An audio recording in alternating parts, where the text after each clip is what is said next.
लीला राम जी चुनाव हार गए, वो ये बात पचा नहीं पा रहे। मैं उनसे आग्रह करूंगा कि हार को स्वीकार करना चाहिए। जब मैं न सांसद है यहाँ न विधायक है, पूरब वो आए एक दिन भाषण दे के चले गए, सांसद महोदय नहीं मुख्य। अब बताओ ना मंडी में क्यों नहीं आते? न सांसद है यहाँ न विधायक है, पूरब वो आए एक दिन भाषण दे के चले गए, सांसद महोदय नहीं मुख्यमंत्री जी। हम तो यहाँ खड़े सीजन तो पहला कहने थे जी कट्टे उठा के वीडियो बनवाए थे, ये भी उठवा दो, इन्हें पर उठवा दो लेबर वाला। नहीं, उठाने को तो लेबर वाले हमारे भाई हैं, उठाने को तैयार हैं, पर कोई लगवाने को भी तो तैयार हो। और पब्लिसिटी स्टंट कर रहे थे जी उस टाइम, ये उठवा दो लेबर वाले तैयार है। उस टाइम तो आप भी लाते थे खुलनी चाहिए जी, क्यों नहीं खुलनी चाहिए? ट्राली खुल जाती जी, उठा जाता जी सारा माल निबड़ जाता जी तक का तो यो।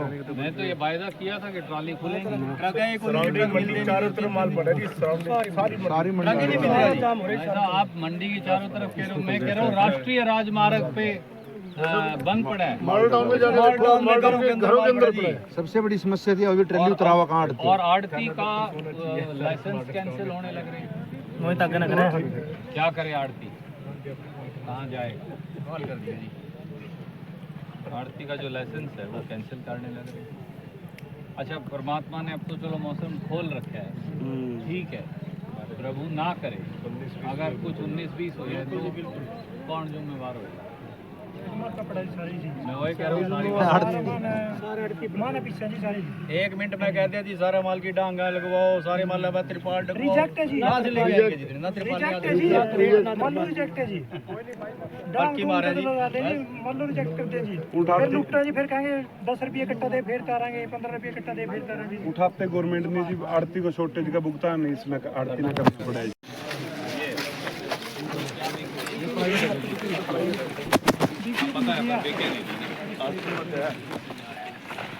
कहाँ 3400 3500 बिकी, 3600 भी बिकी भी नहीं जाती पिछली बार। तो यही देख लीजिए, एक तो अब ये पड़ी है कितने दिन से 1509 है, ये पिछली बार बिकी 3400 और 3500, इसलिए नहीं उठाई कहीं अगले का 4000 तक भी गई। आज 4000 वाली 2700 और 2800 में बिक रही। वही ना आज। और देखिए दाना कितना साफ है, सूखा है, कोई प्रॉब्लम नहीं है, पर खरीदने वाला कोई है नहीं। कहाँ जाएगा किसान और कहाँ जाएगा मजदूर और आड़ती, दोनों जाएंगे कहाँ? तो कृपया करके एक बार मशीन 23-24 बताती है, फिर ये दोबारा बताती है, इसका हर आती है। ऐसा है, इनकी मशीनें त्रुटिपूर्ण हैं और जानबूझकर है मैं इल्ज़ाम लगाता हूँ। किसान और आड़ती की लूट का धंधा है ये। आप मुझे बताइए, जब दो अलग अलग मशीनें अलग अलग नमी की मात्रा बता रही हैं तो सच्ची कौन सी है और इसके लिए किसकी जवाबदेही और जिम्मेवारी है? आप स्टैंडर्डाइज नमी मानक की मशीनें क्यों नहीं बना सकते? और अगर दो मशीन अलग अलग बताती हैं तो जो किसान के हक में है, आड़ती के हक में है नमी की मात्रा, वो मानी जानी चाहिए, परंतु ऐसा नहीं हो रहा। और ये भी एक खरीद ना होने का एक कारण बहाना बनाया जा रहा है। आइडिया केवल ये है, ये चाहते हैं कि किसान की फसल एमएसपी पर भी ना बिके 2320 के, और ये उसे 2000 और 2100 रुपये बिकवा कर ये धांधली कर रहे हैं। एक बहुत बड़ा घोटाला है, हज़ारों करोड़ का, जो हरियाणा के किसान के साथ हो रहा है। नमी के नाम पर भी, कीमत के नाम पर भी, खरीद के नाम पर भी, उठान के नाम पर भी, पेमेंट के नाम पर भी, ये सब उसके जुड़े हुए पहलू। तो रणदीप जी, अब किसान कहाँ जाए? कल लीलाराम का भी बयान आया था कि जो किसान है वो आदित्य सुरजेवाला के पास पहुंचे तो उन्होंने कहा कि पापा नहीं है यहाँ पे, तो उनके ऐसा है, पापा लीलाराम जी चुनाव हार गए, वो ये बात पचा नहीं पा रहे। मैं उनसे आग्रह करूँगा कि हार को स्वीकार करना चाहिए। जब मैं चुनाव हारा था केवल 567 वोट से, मैंने सर झुकाकर जनता का जनादेश माना था। वो कैथल के लोगों को कितनी बार और अपमानित करेंगे? वैसे भी अब उनकी रिटायरमेंट का समय आ चुका है, तो इसलिए लोगों को अपमानित, जनादेश को अपमानित करना बंद करें। और लड़ाई लड़नी है तो जाकर नायब सैनी जी से लड़ें। खरीद किसने करनी है? सरकार ने करनी है कि कांग्रेस पार्टी ने करनी है? लोगों ने जिनको जनादेश दिया है, अगर कांग्रेस की सरकार होती, लोग पूरे हरियाणा में कांग्रेस की सरकार चुनते तो 3 दिन में मंडी का उठान हो जाता। मैंने वादा किया था, आदित्य सुरजेवाला ने वादा किया था, वो वादा पूरा होता। आज भी उनकी आवाज़ बनकर किसानों की आवाज़ उठाने का काम हम सब का है, मेरा बतौर सांसद के, आदित्य सुरजेवाला का बतौर विधायक के, और हम सारे साथियों का, कांग्रेस के जागरूक सिपाहियों।